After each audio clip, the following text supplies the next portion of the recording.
Hello and welcome to Sideways. Can you listen to the gulls there?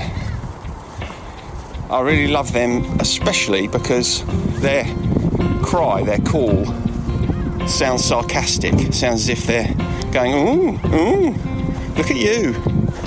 And it always makes me laugh. So if you're ever feeling a little bit low, just go and listen to some gulls. That'll probably make you smile. Anyway, this week, what are we talking about? Oh, yeah, Martin's dug out an old film from the archives to offer us some salutary lessons about the way we ought to live our lives.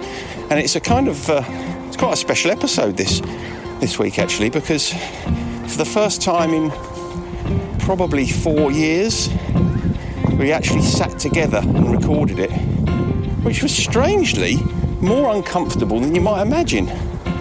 What else did we talk about?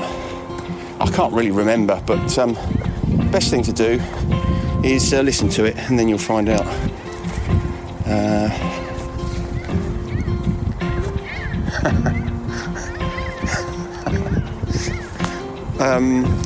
Meaning versus purpose. Good evening. Yeah, hello. This makes it. It's just a throwback, isn't it? This makes a change. This is a special episode. It is really, isn't it? It's special. Should we tell the listener why it's special? Yeah, I think we should. Because those of us that have been with us from the beginning will remember that in the very early days we used to record round my creaky dining room table. And for the first time probably in, 4 years? Probably pre-COVID, wasn't it? Yeah, it was pre-COVID. First time we're back round it, aren't we? Yeah. Yeah. Yeah, it makes a bit of a change, seeing you in the eye. It's a bit unsettling, isn't it? It is a bit unsettling. I think I prefer you the other side of a screen. I think that's I feel that as well. Yeah, it's weird, isn't it? Mind you, I've made you a cup of tea. You have made me a cup of tea and written quite a nasty word on my cup, which I can't share that. That's for sure. But it's very nice cup of tea. So I do appreciate that. Well, you're welcome. It's nice to see you. You've come round for dinner, haven't you? I have come round for dinner, which is we're recording this just before dinner, aren't we? Yes. So for that reason, let's get on with it. Should we crack on? Yeah. I mean, I was going to do one. Well, I have done one. I've done with notes. It started out slightly differently, but it's come around to. I came across this article while I was doing my research in Psychology Today, which I often have a little. Are you a subscriber now? Well, no, I'm not. But you can access a lot of their stuff without actually subscribing. Interesting. And the article was it was called the Rosebud Phenomenon. The heading of the article. Say phenomenon again. Phenomenon. which basically was looking at the plot of the film Citizen Kane. Yeah. Have you watched it? I haven't watched it recently, but I didn't have time to watch it. But I watched it. What's going on there? Is that your phone? Yeah. Oh, that is honestly, that's so unprofessional. It is. Well, normally I'll turn this down, but obviously it's just a text message. Honestly. What the hell? Why is there a trumpet? I don't know. Can you hang on one second? Can we just cut just a second? No, we're recording this. I can't stop and start. I'll have to cut it out later. Yeah, the last time I saw Citizen Kane, I think I've seen it twice. I've seen it on the television. The last time I saw it, I think I'm right in saying, was at the cinema. I went to see, they occasionally put a screening on of those old classic films. Yeah. And it's quite lengthy, actually, Citizen Kane, as I recall. It is quite lengthy. It was filmed in 1941. Was it? So it's quite a long time ago. You were ago. Quite young then, weren't Very you? young. Yeah. I was definitely pre-birth. Yeah. Yeah, that long ago. Yeah. So the film was all about. It looked at one of the subplots really. It was the age-old discussion of the difference between meaning and purpose and how they shape happiness. Yes.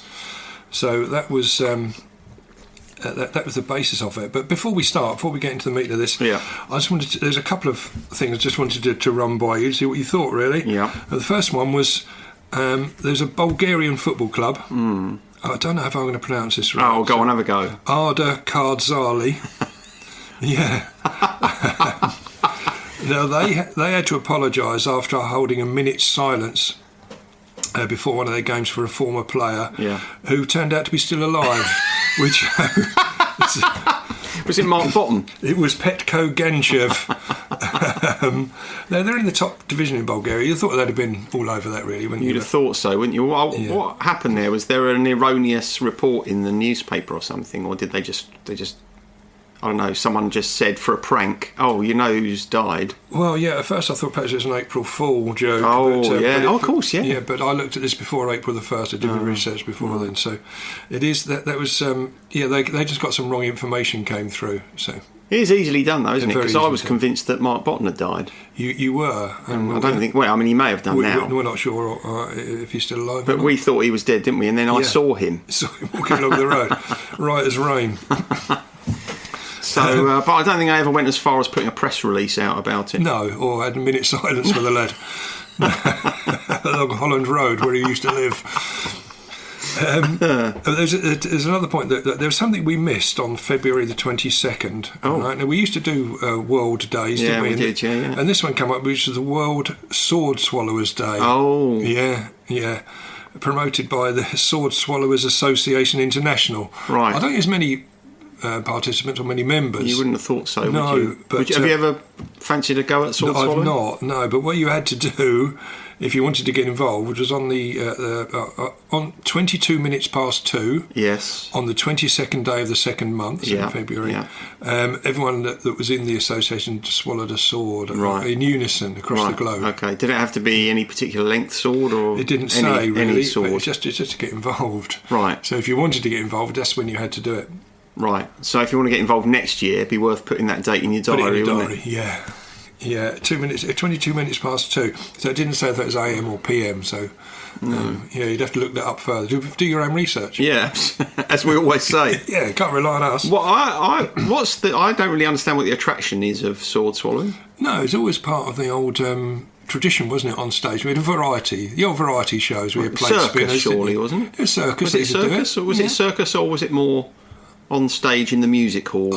I remember it being more on variety shows. Was it? Yeah. I'm not sure I've ever even seen a sword swallower. Well, I know it's not a great feat, really, is it? But apparently, it can take up to a couple of thousand tries before you get it right. You don't want to be getting that wrong, do you? You don't. You've got to be lacerating the inside of your throat many times just so you can go on stage at the Palladium. It's not good. You definitely need to have some spare change to buy a packet of Hall's cherry sweets in Canterbury. You'd need something to anaesthetise the throat somewhat, exactly. Wouldn't you? Yeah, exactly.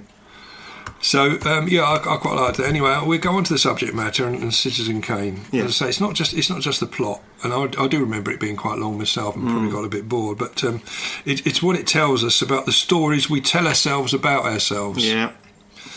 All right, and the core of the film. I don't know if you remember this far back when you last saw it. I certainly remember the plot. Yeah. Yeah, there's a mystery that haunts the main character long after his death, because he mutters the word rosebud as his final word, and that become a question that echoes throughout the narrative, throughout the film. Initially, we may have thought of it perhaps as just a mere word, just the ramblings of an old guy on his deathbed. Yeah, but. As the story unfolds, the truth behind the name unravels, and it turns out it was a sledge that Citizen Kane had as a child. When life was simpler. It was much simpler. Yeah, the sledge actually symbolised a time in his life when everything was more innocent, when he was full of joy, when he felt loved and connected to his family. Yeah, exactly. Yeah, love and connection. Exactly that. Before he's taken away and thrust into a life of wealth and power, because his family became subject to this trust that had an awful lot of money in it, and then he was sent off to public school, to a fee-paying school, under the tutelage of one of the trustees, one of the trustees of the trust, and his parents packed him off and off he went. Yeah. So there's a terrible disconnection there. But the loss of Rosebud, which he left behind as well at that time, it sort of represented something far deeper. It was the loss of happiness and safety and the genuine connection that you once had. And it reveals that the central theme of the film was really about the early trauma in a person's life. And we talked about that before, haven't we? And how that can really shape you going forward. And also it touches on the elusive nature of happiness, which and also the places we look for happiness thinking we'll find it, but actually then later on, in this case, when it's too late, you realise that you were looking for it in the wrong places. Yeah, exactly. And it explains how past trauma or loss, in this case, it become the nucleus of what drove him to succeed. Yeah.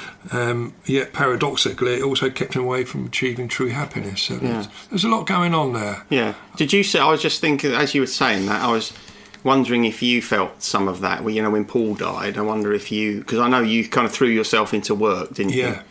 And perhaps that was just, I wouldn't say that the film Citizen Kane was based on your life story, because obviously it came a little bit before you. It did. But there are certain parallels, do you think? Yeah, I think so. There was a pursuit of something which I needed to fill that hole. Yes. Yeah. Yeah. And one of the easy ways we feel like we might be able to fill that hole is through professional endeavour, accumulating wealth, status. Yeah. And that tends not to make us terribly happy. It doesn't, and that's what which transpires throughout this film, really. Because that's purpose, of course. It is, yeah. It isn't meaning. Yeah, no. And I think it's quite crucial to just look at the difference between the two. Yeah. Because, again, the research that I did said that meaning is really very much about the story we tell ourselves about ourselves. Yes, and it's an internal thing, meaning. Yeah. Whereas purpose isn't. Yeah, quite. It's always how we interpret and try and make sense of the past. Yeah. Where purpose, on the other hand, is about the present and the future. And it's about the actions we take to fulfil any particular goal or mission we may have. Yeah, sometimes you can sort of see, there's perhaps an inference in driving with a sense of purpose that suggests it's always positive, but it isn't. You can be very purposeful, for example, to take the Citizen Kane example. Yeah. You can be very purposeful about being successful in business and accumulating a lot of wealth, but it may be at the cost of your personal relationships, which ultimately makes you unhappy. And then there is a massive disconnect, isn't there, between purpose and meaning? There is, and I think for Kane in this... Harry Kane? I'm not talking about Harry Kane. I don't know what his meaning and purpose is, but... score goals, isn't it? It's to score. Would you say that's his purpose? It is absolutely his purpose. Yeah. But is it his meaning? Yeah, well, we would have to ask him that, really. Maybe he's got a good balance between a purposeful life, scoring goals for Bayern Munich and England... Yeah. And a meaningful life, which is going home to his wife and children and enjoying the fruits of his labours. Yeah, you'd like to think he's got the balance right, wouldn't you? I hope he has, for his sake. He looks happy on the field, doesn't he, at the minute? Well, yeah, I suppose he does, reasonably. He's banging them in, isn't he? Yeah. Anyway, before we drift on to Harry Kane, Citizen Kane. Yeah. His past trauma, which is clearly shown in the film there, which is symbolised by the loss of his family when he was sent away and his beloved sledge. Yeah. Boarding school. Yeah, he told himself a story about the great loss at that point as well, and the great trauma, and they shaped his identity, which it can't it? Yeah, traumas like that can reshape identity. Well, certainly going to boarding school from an early age can shape people's identity. I mean, I've seen that a lot in my work. Yeah. Quite. I think you must come across that quite a lot. But in essence, he sort of told himself he was never enough. Yeah. That rejection at that point would have told him he's never enough. And the story I think Kane crafted about himself was one of inadequacy and abandonment. Which again, I come across that a lot in groups. I really do. Where the sense of abandonment and rejection can lead to a filling that particular hole with drink and drugs. In this case, he's gone the other way, and he moved himself through to becoming, a successful businessman and a media mogul. But in a sense, they're both addictions. Yeah. In as much as you are fixated on that pursuit. Yeah. To the exclusion of all else. You are. Whether that's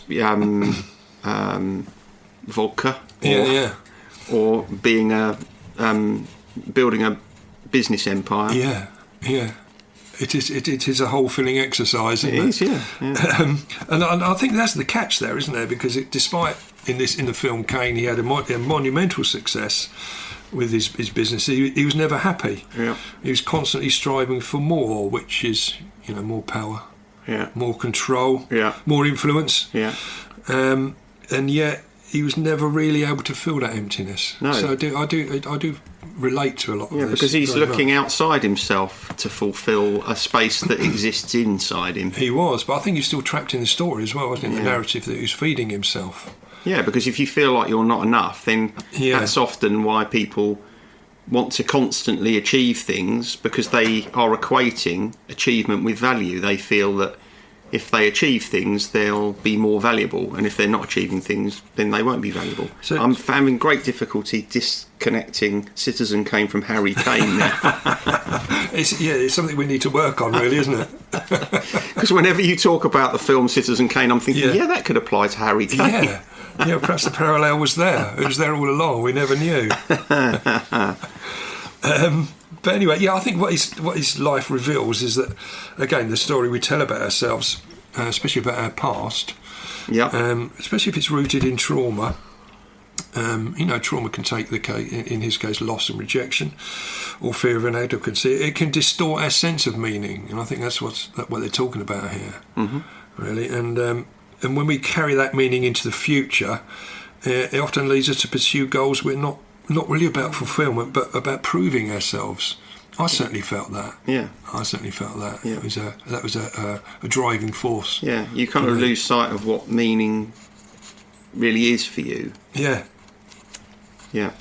And I mean, you probably find it all the time, but carrying that unresolved trauma forward, something we haven't healed from, I mean, that causes all sorts of problems, doesn't it? Yeah, it does, yeah. Yeah. I mean, certainly if it's something foundational about your sense of self-value. Yeah. It's interesting because a lot of people find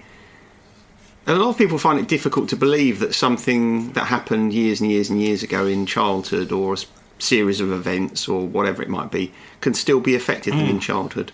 Can still be affecting them in adulthood. Yeah. And in a sense, that's kind of one of the things that makes it even more difficult to resolve. You've got to kind of get to the point where you recognise, oh yeah, that early experience that I had, or that set of experiences, has or is having an impact now on me. You know, we tend to seem to think that we're different, completely different people, but we're not. You know, we carry much of that past within us. We do, and I find that, I mean, we know that many addictions are rooted in trauma. Not all of them, but many, a vast majority. And the life stories that I've listened to, both in the rehab I work at and in the fellowship meetings I've been to over the years, there's nearly always a fractured childhood. Something has happened quite early on, or early childhood trauma, which then leads quite neatly into addiction, to not just to fill that hole, but to avoid thinking about it. Yeah, I mean, most of us, unless we're incredibly lucky, don't have all of our needs fulfilled in childhood, and this is one of the other things that people struggle to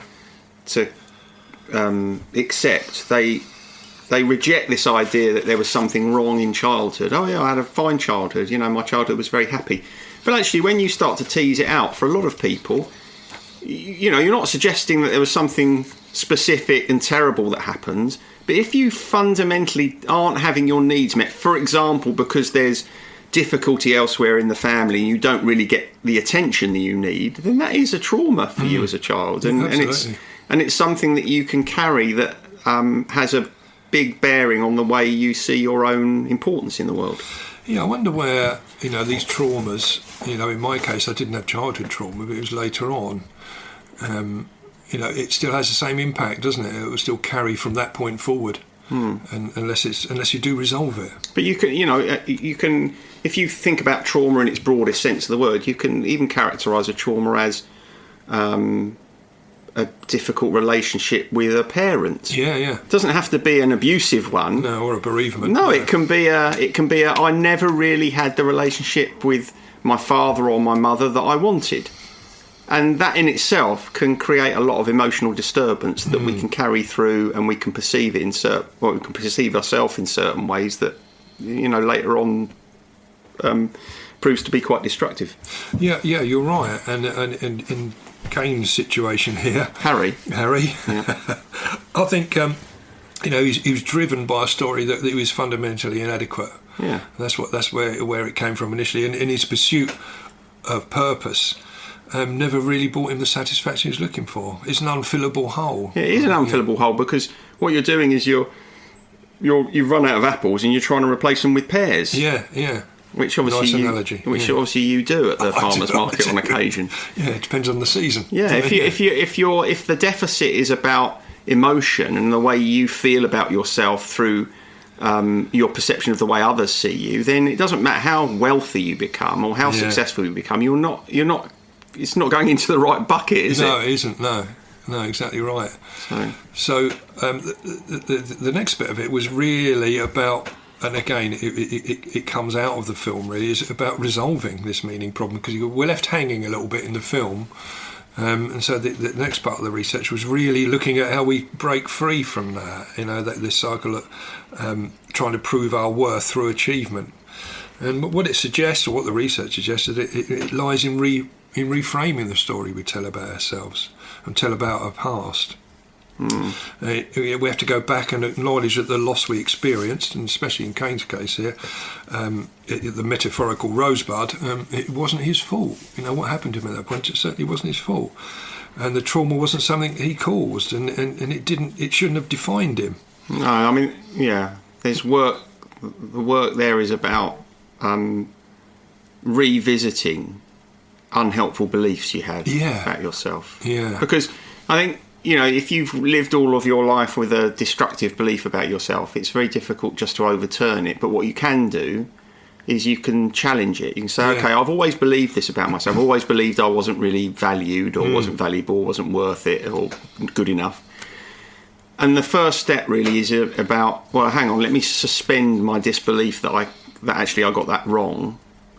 Let me look at the evidence. Let me think about why I came to that conclusion. Yeah. And what other ways, as you say, in terms of reframing it, what other ways might I be able to look at that? Because that's kind of the route to being able to disconnect value from achievement. Because a lot of people do that. A lot of people think that value is tied to achievement. They're both important, but they're not connected. No, I agree. But I come across it a lot again in groups where basically a lot of the people in the rehab or come to support groups, they're good people just in bad situations. Yeah. And I've seen that, the pursuit of something which is trying to fill this hole. Yeah. And it ends up sometimes unachievable, but vodka will do the trick. Yeah, because if you put vodka in, or if you put vodka or drugs in the hole, then at least you don't have to think about it. You don't. No, it pushes it out of reality. Which is the other option, You can fill your days with industry and pushing yourself forwards and personal growth, or you can blot it all out. You can say, I can't do it, and I don't want to confront it. Yeah. And alcohol and drugs are quite useful for that. Well, quite. And although shopping, sex. Well, quite. But I don't think Citizen Kane went down that route. But it would have. I think. He didn't need to amass an empire, did he, to prove his worth? But he thought he did. It's only at the end he realised he didn't. He didn't, but he could have reframed, couldn't he? At that point, he could have reframed his past and recognised that he was always enough, and he didn't need to be going down this road, and he was enough just as he was. Yeah, but he probably needed a lot of professional help from a therapist. That's where it all falls down, doesn't it? You don't see him in the. Yeah. That's what they should have had a bit, shouldn't they, in the film when he goes off to see someone like yourself. Yeah. And it all ends completely differently. Yeah. Could have had two endings to the film. Yeah, it wouldn't have been probably as dramatically impactful, would it? No, not quite as compelling to watch, but. No. Yeah, that could have been the alternative end. Well, it could, but I mean, even that, for someone who'd spent all of their life believing this about themselves and that this was the way to address it, then even if he had gone into therapy, that would have been almost certainly a very long road of recalibrating. Because if you think about what that entails, really, you're asking someone then to destruct themselves and then reinvent. Yeah, that's what you're doing. You're kind of taking. Yeah. That's kind of what sobriety is, isn't it? Absolutely. You've destroyed yourself. Now it's time to start putting yourself back together again. And that's hard work. It is hard work, and it's a long road, but worth it in the end. Thought you were going to say journey. Yeah, no, I wasn't going to say that because I know, especially in your house. Exactly. Yeah, it would have been disrespectful. It would have taken on a sort of a pejorative term coming from me, and you wouldn't have wanted that. No, I'd have kicked you out before dinner. And that wouldn't be good either. So I think wrapping this up and the story of Citizen Kane, it's we know the main plot isn't just about a tale of wealth and power, but it is about the meaning we give to ourselves and our lives, and how it affects our pursuit of purpose. Yeah. And I think his inability to find happiness, despite his success, serves as a stark reminder that true fulfilment comes from healing our past and accepting that we are enough just as we are. Amen to that. Only then can we find peace, no matter how much we achieve. Exactly.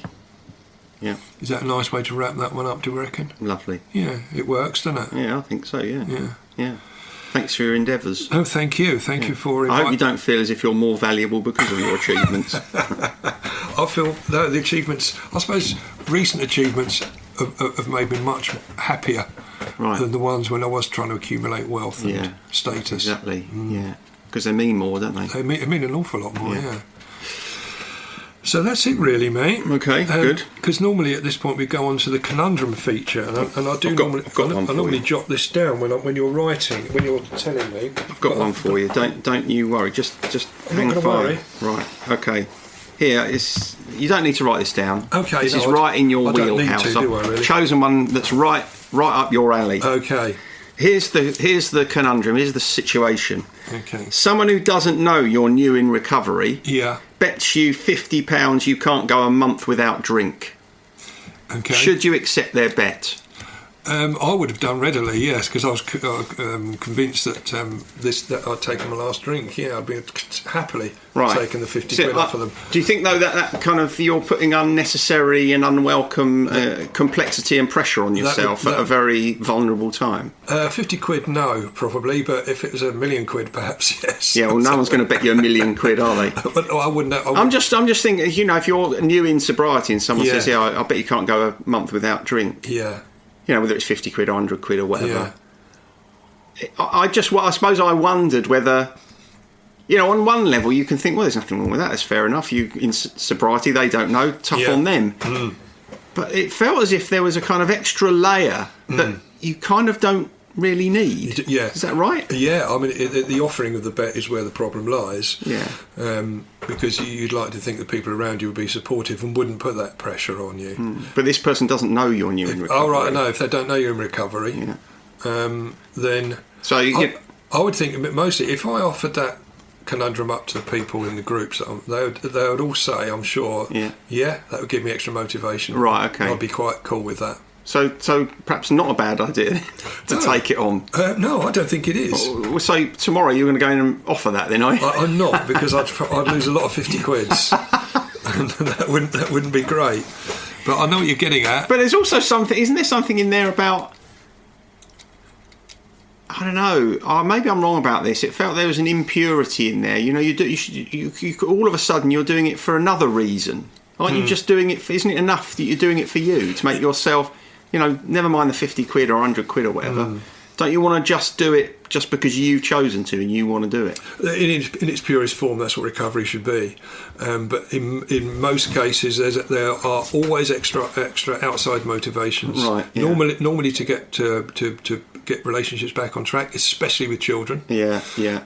So there is always other reasons to do it. Yeah. The main reason is that you do it for yourself, because that is the key to everything else will fall into place after that. Yeah. But these extra motivations I don't think are wrong. I think they can be very positive. Good. Did you think I was going to answer that differently? I didn't. I really didn't know. I thought it was quite an interesting concept, and I'm not going to offer you £50 for not drinking for the next month. But I will offer that up as a conundrum in one of my groups. Lovely. I'd like people say. We can have some feedback. Then, can't we? Yeah, that's why I jot these things down, because I have used other conundrums that you've set me in groups. Have you? Yes, I have. Right. I hope I've been credited for them. And of course not. No. I'll take it on. That's one of my other. I'll remember that. I'm going to remember that next week. I've got another conundrum for you that's related to that point. Okay. No, I do often say that this has been set for me or set to. This is one that I heard. Yeah, don't backtrack given now. to me. Don't backtrack. I know you're just stealing all of my work. I don't name check. Great. No.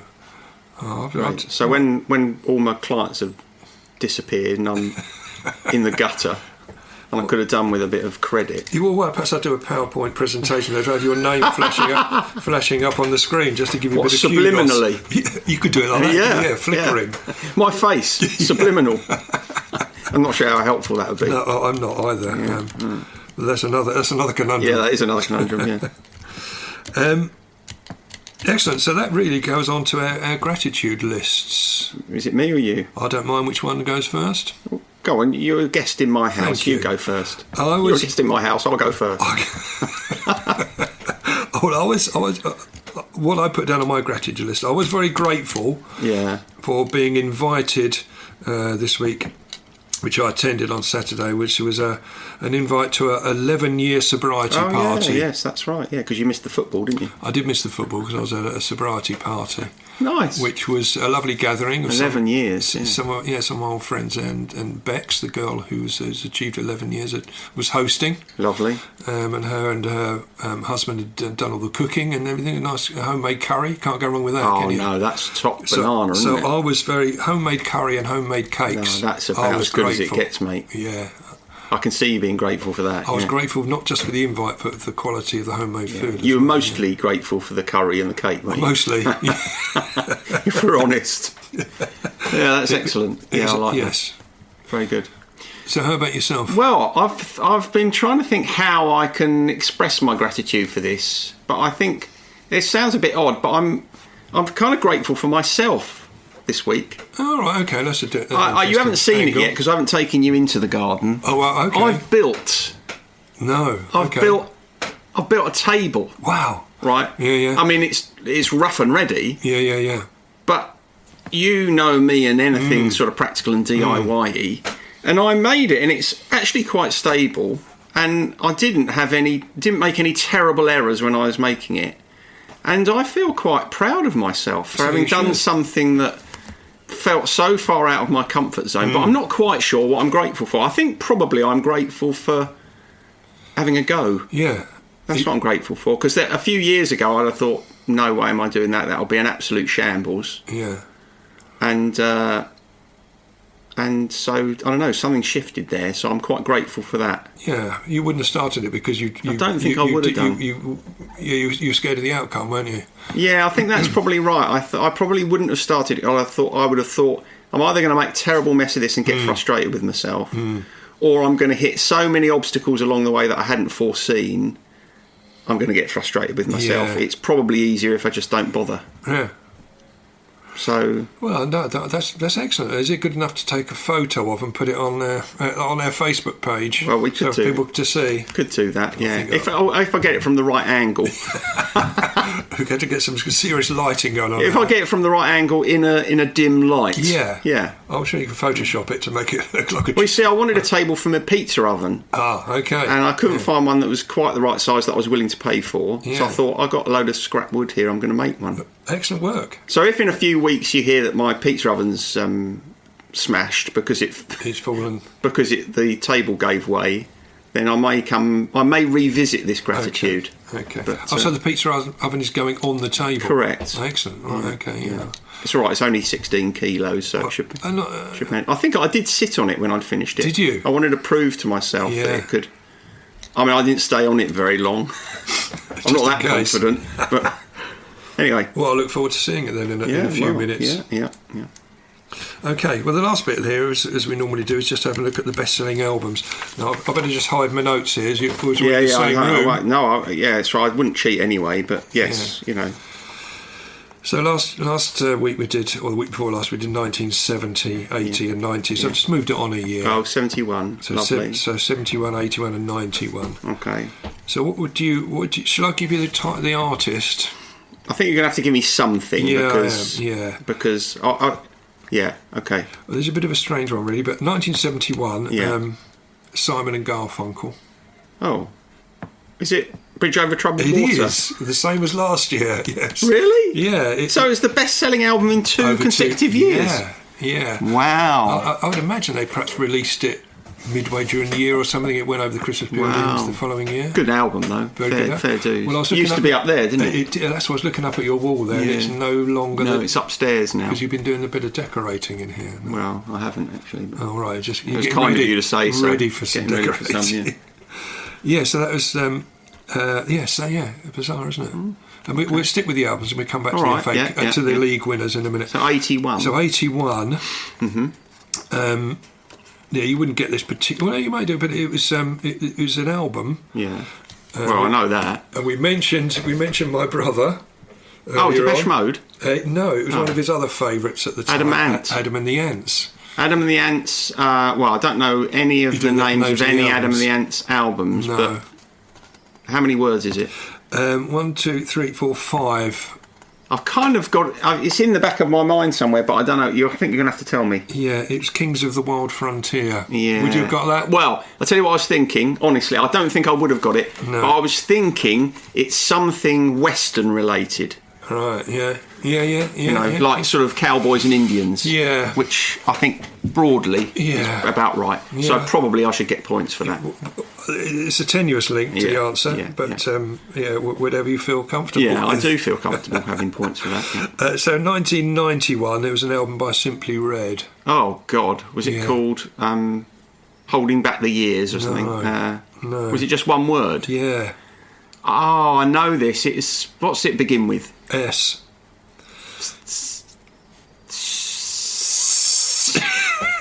Sod off, Simply Red. That's a lot more than one word. Shit. That would fit for Simply Red. It would fit, and it's the right amount of. Oh no, it's not the right amount of, because the actual answer is Stars. Oh, Stars. Oh, that's a dreadful song, isn't it? Yeah, and it's. I don't. Do you possess any Simply Red? Oh, shut up. No, you might as well ask me if I possess any Mumford and Sons. Do you? No, I bloody don't. No, absolutely right answer. Crikey.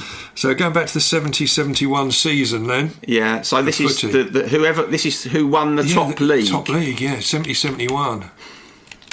Chelsea. I was going to give you a bit of a clue. They did the double that year. Was it? It wasn't Tottenham, was it, or something? No. Liverpool. They did the double in 71. Think of Paul again. Oh, it was Arsenal. Arsenal. Yeah. Okay, all right, Arsenal, yeah. So 80-81. Now this is a team that have not won it since, but went on to do particularly well in Europe. Nottingham Forest. No, it wasn't Nottingham Forest. No. Aston Villa. Yeah, Aston Villa, yeah.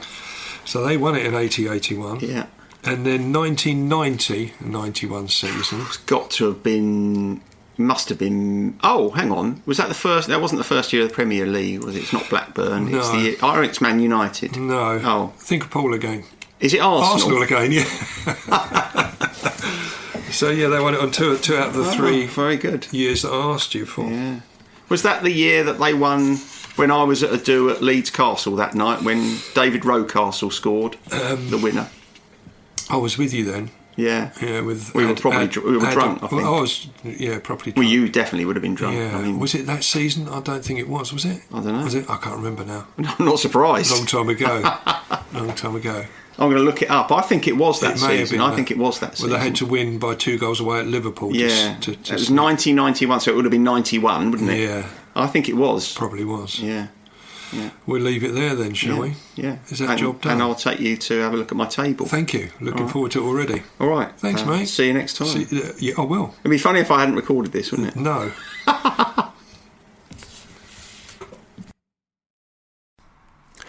Sideways was created by Graham Landy and Martin Pankhurst.